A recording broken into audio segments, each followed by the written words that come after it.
Olá, meu irmão, minha irmã. Seja muito bem-vindo a mais um capítulo dessa série de estudos sobre as bem-aventuranças. E hoje nós vamos tentar responder essa pergunta. Você tem fome e sede do quê?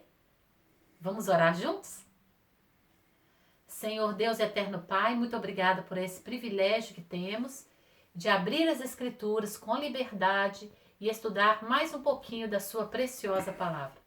Ó Deus precioso, amado, pedimos que o Senhor venha nos revelar a tua boa, perfeita e agradável vontade para esse dia. Que o Senhor possa agora mesmo, pela sua bondade e misericórdia, abençoar a meu irmão e minha irmã que estão assistindo esse vídeo. Que eles recebam graça, favor, misericórdia sobre as suas vidas e possam entender aquilo que o Senhor quer revelar nesse momento. Consagramos esse nosso encontro ao Senhor e declaramos que dependemos totalmente de Ti e que sem Ti nada podemos fazer. Ensina-nos a Tua boa, perfeita vontade, porque é isso que nós te pedimos, pelos méritos do Teu Filho amado, nosso precioso Salvador Jesus Cristo. Amém.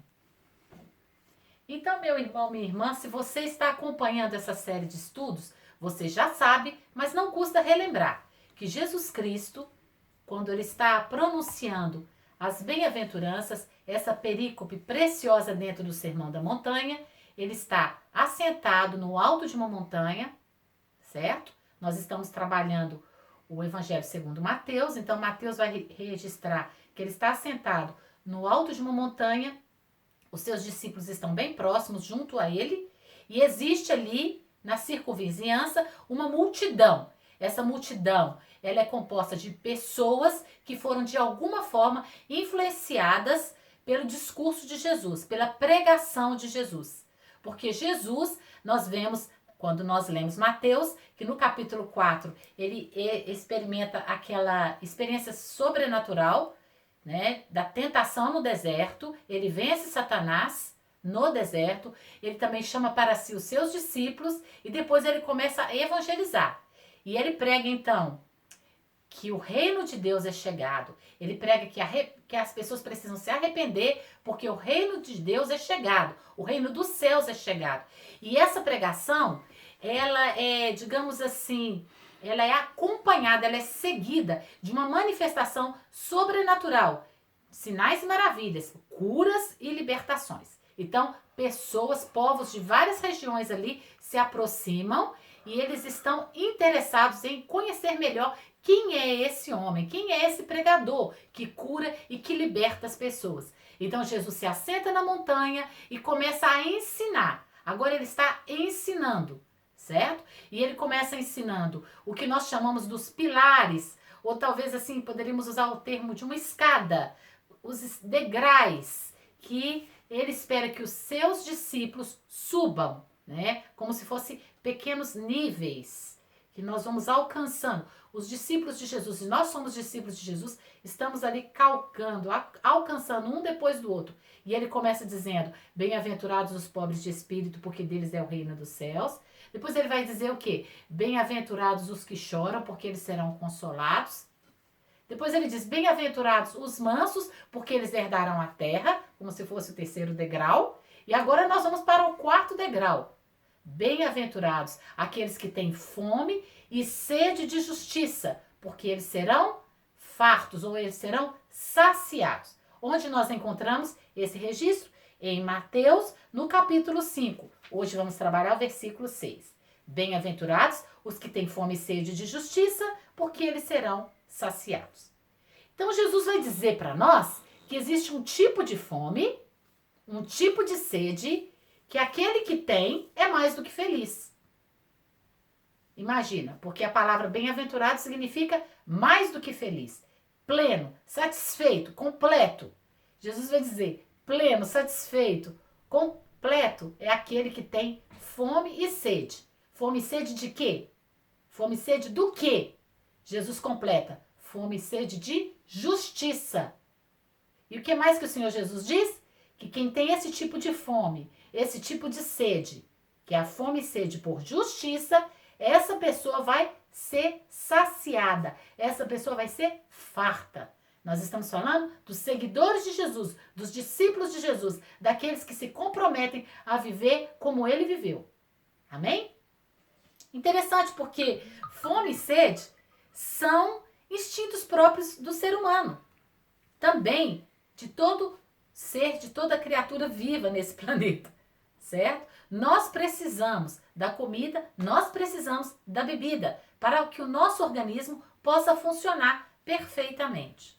São, digamos assim, essenciais.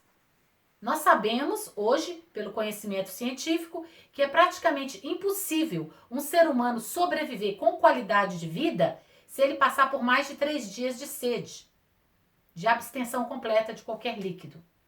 É praticamente impossível um ser humano sobreviver com todas as suas funções intactas se ele passar mais de 50 dias sem comer nenhum tipo de alimento. Alguma coisa vai ficar profundamente danificada no seu corpo se ele se submeter a um jejum total de alimentos por mais de 50 dias.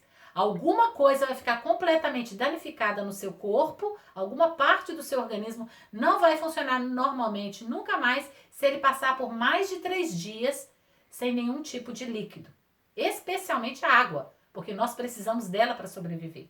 Então, quando o Senhor Jesus diz que tem um tipo de fome e tem um tipo de sede que nos torna plenos, satisfeitos e felizes, é chamar a atenção, né? Então, nós já sabemos que a fome e a sede natural, ela não vai nos deixar plenamente felizes. Aliás, quer ver uma pessoa irritada? É uma pessoa sem comida e sem bebida. Não é verdade? Porque o nosso organismo está ali lutando e o nosso sistema nervoso fica abalado. Não é verdade? Você já experimentou ficar muitas horas sem comer e sem beber? Como que você fica alterado?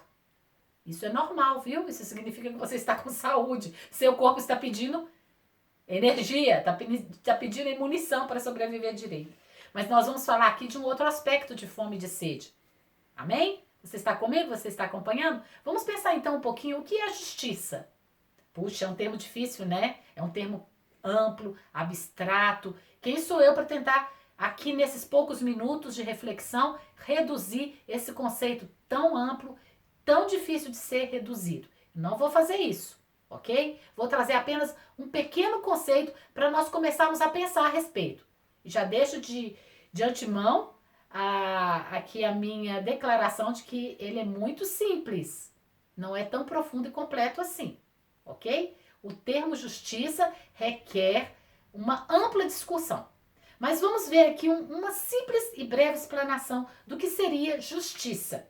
Justiça, então, é um conceito, já disse, mas volto a repetir, abstrato, que se refere a um estado ideal de interação social em que há equilíbrio, que por si só deve ser razoável e imparcial entre os interesses, riquezas e oportunidades.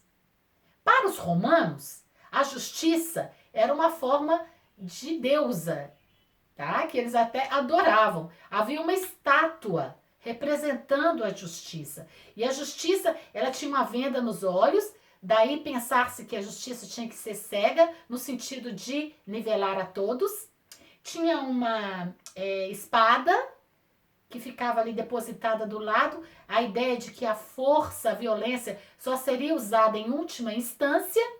E nas mãos, cada uma das mãos tinha um prato, né? Como se fosse simbolizando uma balança em perfeito estado de equilíbrio. E para que isso acontecesse, dentro da perspectiva romana, era necessário um equilíbrio, uma interação entre o ideal concreto, tá bom? E, digamos assim, a prática, né? Então, dentro desse conceito, o equilíbrio entre o ideal e a prática traria a justiça. Justo seria quem executasse o perfeito equilíbrio entre o ideal e a prática.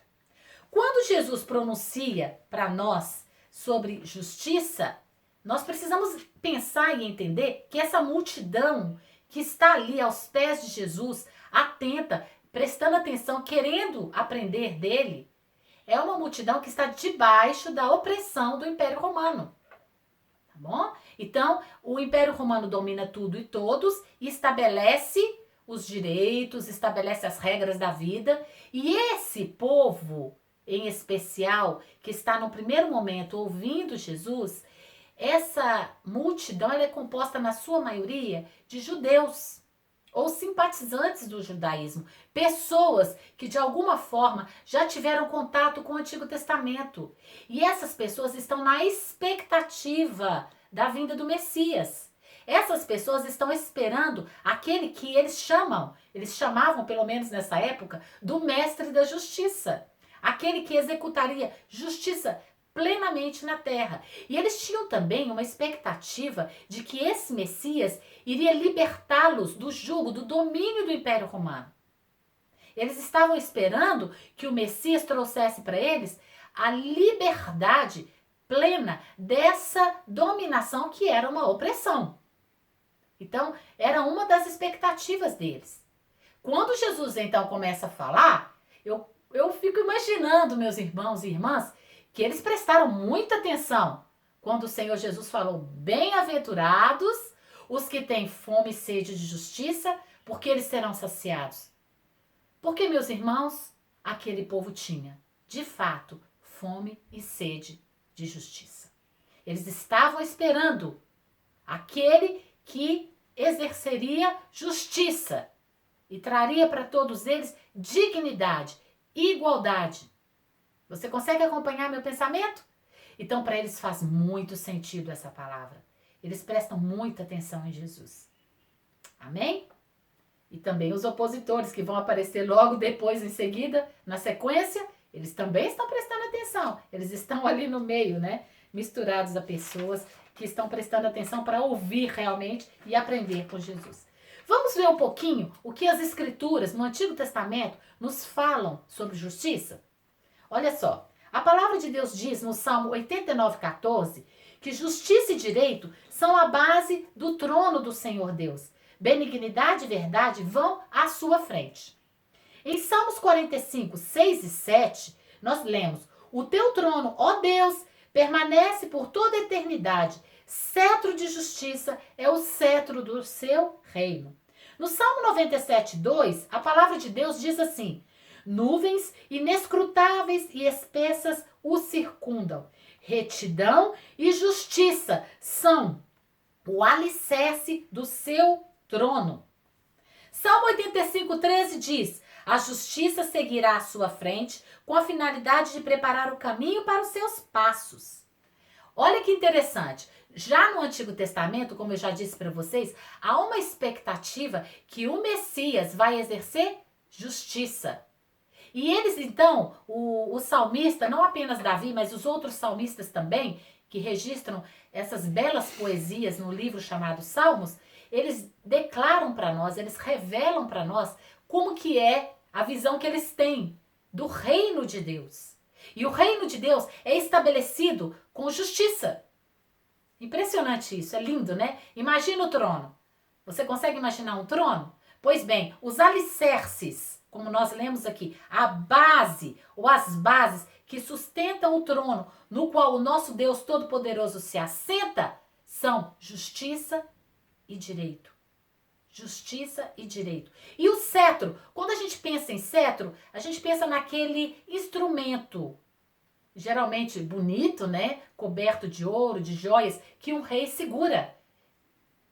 Que é uma, digamos assim, uma revelação, uma mostra para todos do seu poder de reinar, do seu poder de comandar. Mas especificamente no Antigo Testamento, o cetro, ele tinha, digamos assim, uma função. Quando o rei, ele estendia o cetro, significava que ele estava dando ao que estava à sua frente o direito de se aproximar, o direito de vir, entrar na sala, no recinto onde ele estava, chegar mais perto do trono. Então, o cetro conferia ao outro uma dignidade, um acesso. Em geral, aquela pessoa, ao se aproximar do cetro do rei, ela se prostrava ou ela fazia uma reverência, uma forma de reverência, ou inclinava a cabeça. Alguns até beijavam ou tocavam o cetro, como um símbolo de contato com a divindade ou com o rei. Porque alguns reis, pasme você, eles se auto-intitulavam divinos, tá bom? Então, para você se ambientar um pouquinho, então, com a profundidade desse texto, é necessário pensar como que era visto o reinado naquele tempo. E ele, então, o Davi, o salmista, que revela para nós que o trono de Deus está baseado na justiça e no direito, ele também nos diz que o cetro do Senhor Deus Todo-Poderoso é um cetro de justiça. Olha que coisa linda. Significa que todos nós temos acesso até o nosso Deus por causa dessa justiça. Agora, você que está me acompanhando e é cristão e que já lê as Escrituras, sabe quem é a nossa justiça. Quem é que cumpriu todos os requisitos necessários para que pudéssemos nos aproximar com ousadia, entrar com ousadia diante do santuário. Para alcançar o quê? Graça, favor e misericórdia. Quem é? Você já sabe, não é verdade? Jesus Cristo. Isso mesmo, Jesus Cristo, o justo. Aquele que estamos ensinando aqui nas bem-aventuranças, aquele que vai entregar a sua vida, como o evangelista Mateus vai nos revelar mais à frente no livro, que leva o seu nome, Evangelho segundo Mateus, vai entregar a sua vida por cada um de nós naquela cruz. Ele cumpriu com a sua vida toda a justiça de Deus. Ele cumpriu com seu sacrifício perfeito na cruz toda a justiça de Deus. Ele é hoje o nosso advogado fiel. Ele é justo e ele é quem nos justifica. E por causa do seu sacrifício perfeito, todos nós podemos alcançar justiça. Amém? Você está acompanhando? Você está comigo? Vamos continuar lendo as Escrituras, agora já no Novo Testamento, aprendendo um pouquinho mais sobre o conceito de justiça? Vamos lá. Aquele que não conheceu o pecado, Deus o fez pecado por nós, para que nele fôssemos feitos justiça de Deus. Isso que eu acabei de falar. 2 Coríntios 5, 21. Efésios 4, 24 nos diz: e vos revistais do novo homem, criado segundo Deus em justiça e retidão. Jesus. Nós nos vestimos de Jesus. Por causa das suas pisaduras somos sarados. Por causa do seu sacrifício perfeito, temos acesso diante do Pai. Amém? Por isso nós oramos em nome de Jesus. Porque é pelos méritos de Jesus que nós podemos nos aproximar do Pai. É por causa dele que podemos pedir. Temos acesso ao trono da graça. Em Hebreus 1, 8 e 9, lemos que o cetro de Jesus é um cetro de equidade, justiça. Por quê? Você já sabe, e eu também, aquele que anda com Jesus e que lê as Escrituras já sabe que ele, Jesus Cristo, o Rei dos Reis e Senhor dos Senhores, não apenas morreu por nós cumprindo a justiça de Deus, mas ressuscitou e hoje está assentado à direita do Pai e intercede por nós. E ele tem um cetro. Isso mesmo, ele tem um cetro. E Hebreus vai nos dizer que o cetro que ele estende para cada um de nós é um cetro de equidade. Sabe o que significa equidade? Disposição para reconhecer o direito do outro. Ele tem essa disposição para reconhecer o nosso direito. Qual o direito? O direito que ele conquistou para cada um de nós com a sua vida e obra e sacrifício perfeito aqui na terra. Por causa dele, que é a justiça de Deus, nós podemos nos tornar justos. Podemos ter acesso a esse trono. Podemos ter acesso a esse reino. Podemos ser participantes com ele desse reino. O cetro de Jesus é um cetro de equidade. Lemos também em Hebreus 1, 8 e 9, versículo 9, que ele amou a justiça e odiou a iniquidade. Jesus amou a justiça. E ele odiou a iniquidade. Né? E por essa razão, Deus, o Pai, lhe deu a continuação do versículo, né? Deixa eu ler aqui. Deus, o Pai, o ungiu com óleo de alegria, mais do que a seus companheiros. Hebreus 1, versículo 9. Meus irmãos, óleo de alegria. Lembra que o versículo que nós estamos estudando diz: bem-aventurados, significa mais do que felizes, mais do que alegres, plenos, completos, satisfeitos. Jesus, o justo, ele tem sobre si óleo de alegria. Ele está nos dizendo, você quer ser feliz? Você quer viver uma vida alegre? Você quer ser pleno? Tenha fome e sede do quê? Fome e sede de justiça. Você vai encontrar fartura, você vai ser saciado. Na pessoa de Jesus, nós temos plenitude, nós somos completos. Ele é a justiça de Deus e ele nos justifica e ele nos torna pela sua vida, obra, morte e sacrifício perfeito, justos. A todos quanto o receberam, deu-lhes o poder de serem feitos filhos de Deus. Nós somos justificados pela fé. Isso não vem de nós, é dom de Deus. Não vem das obras, é fato, para que ninguém se glorie.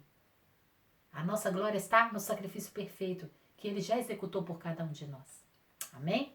Então, o segredo, segundo Jesus, de ser mais do que feliz, de ter essa alegria plena, é se alimentar do quê? Do que agrada ao Pai. É comer do que dá prazer ao Pai. Jesus um dia disse aos seus discípulos, a minha comida é fazer a vontade do meu Pai e cumprir a obra daquele que me enviou. João 4,34.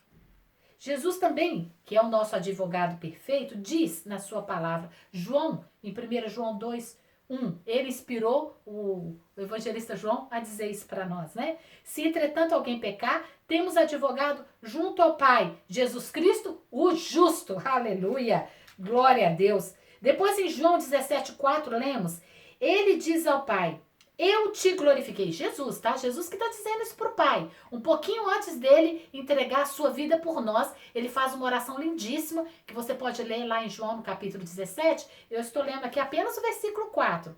Ele diz ao Pai, eu te glorifiquei na terra, finalizando a obra que me entregaste para realizar. Olha que lindo. E qual era a obra dele? Qual que era a comida que ele comia? Fazer a vontade do Pai. Certo? Em Mateus 4,4, nós vemos quando Jesus foi tentado por Satanás, Satanás tenta ele com pão, porque ele estava jejuando, ele estava com fome. Era uma necessidade intrínseca, natural. E qual foi a resposta que Jesus deu? Nem só de pão viverá o homem. Ele respondeu a Satanás assim, mas de toda a palavra que procede da boca de Deus. A palavra que procede da boca de Deus, a vontade de Deus, fazer a obra de Deus, cumprir o plano de Deus para nós, é a verdadeira comida. Essa era a verdadeira comida de Jesus. E essa é a comida que vai saciar essa fome. Fome e sede de justiça. Amém? Eu volto a dizer, meus irmãos, o segredo da felicidade é se alimentar da vontade de Deus, é cumprir a sua obra. Nós sabemos que na sequência, depois das bem-aventuranças, Jesus vai continuar ensinando e depois ele vai ensinar os discípulos a orar. E ele vai ensinar a fazer aquela oração que nós já vimos antes, né? Se você quiser, você pode acessar os vídeos aí na nossa igreja, estão disponíveis para servir a sua vida. O Pai Nosso, parte 1 e 2. Ele vai nos ensinar essa oração.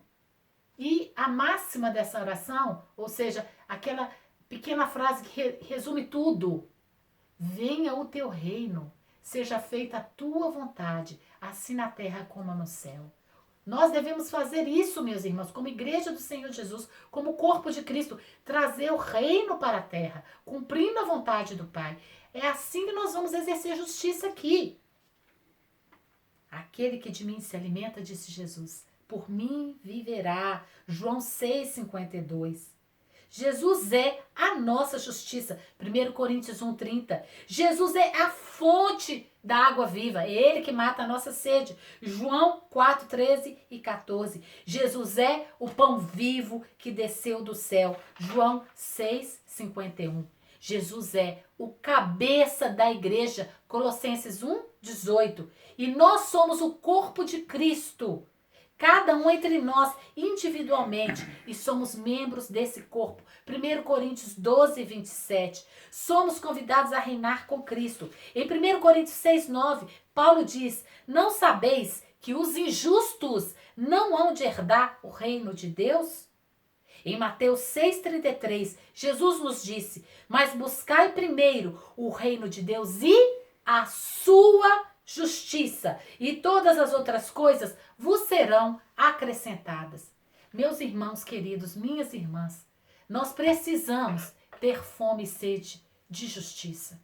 Precisamos, como corpo de Cristo que somos, parte dele, ele é o cabeça da igreja. Nós somos o seu corpo aqui na terra. Nós temos a missão de exercer justiça na terra. Essa é a forma de glorificar o nome do nosso Senhor e Salvador Jesus Cristo. De que nós temos fome? Nós precisamos ter fome e sede de justiça. Porque apenas assim nós vamos ser saciados. Todas as vezes que nós colocamos a vontade de Deus em primeiro lugar, venha o teu reino e seja feita a tua vontade. Todas as vezes que nós buscamos em primeiro lugar o reino de Deus e a sua justiça, nós vamos experimentar a felicidade plena. Nós vamos experimentar o que é ser bem-aventurados. E nós vamos experimentar o cumprimento dessa promessa de Jesus. Buscai primeiro o reino de Deus e a sua justiça, e todas as outras coisas vos serão acrescentadas. Amém? Vamos orar juntos? Que o Senhor Jesus te ajude. Que o Senhor Jesus nos ajude nessa manhã. Nos ajude nessa tarde ou nessa noite. Eu não sei que horas você está assistindo.